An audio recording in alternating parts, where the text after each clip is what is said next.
One of the most intriguing cases of weight loss we've ever encountered. In March of 2000, Nancy Malkin weighed more than 700 pounds, hadn't left her apartment for 12 years. Today, she weighs about 170. She lost more than 500 pounds without surgery. So how did she do it? Well, finding the things she cared about and accidentally finding some strangers who cared about her. Nancy Malkin at 700 pounds, locked, she says, in an unending cycle of food and shame, more food, more shame. Isolated because going out was exhausting and a terror. It's so humiliating. You're a sideshow attraction. Why wouldn't you hide? She says she sent her son for groceries. Only her family could see her. Then, after 12 years of weight gain, her sister gave her a computer. She'd always been a political junkie and went on one chat room, then another, only to find strangers responded to her thoughts, not her appearance. And today, 3 years and 530 pounds later, Nancy Malkin as she was, Nancy Malkin as she is. Welcome. Hello. Hello, and come in and sit down.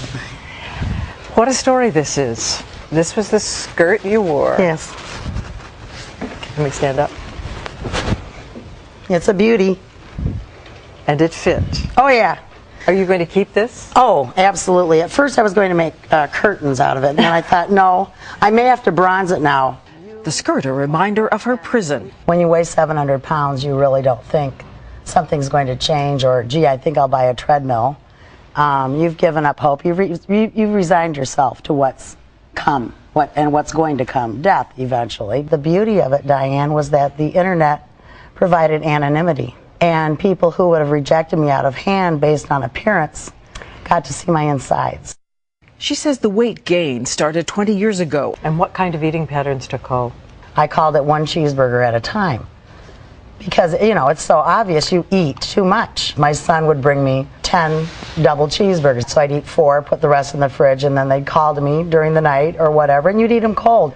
I could go in and overeat cold squash out of the fridge. It doesn't matter, you're stuffing your feelings. That's what people need to know. It's not just being a glutton. You're stuffing your feelings. You are substituting for something else you really need, which I think is value. I rediscovered my value. Tell me about your son in the middle of this. I was 9 years old when I started gaining weight. He's told me later that he really worried that he'd come and find me dead someday. And of course that was my greatest fear too, is that someday he would be the one to find me, and if I talk about it too much I'll cry, because that's about the only thing that I regret. I don't regret years lost. I've learned something. I have a rare perspective on life. I enjoy things more. I only regret that my son, that I hurt him, that I marred his childhood somehow, that it could have been more full.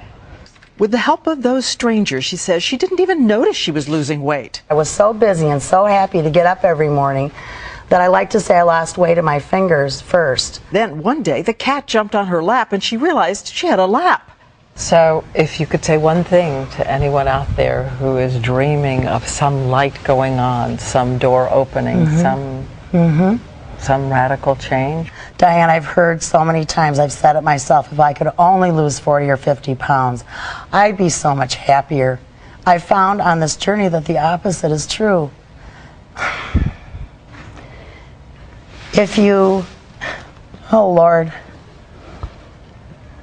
people want to lose weight and they think that that's the key.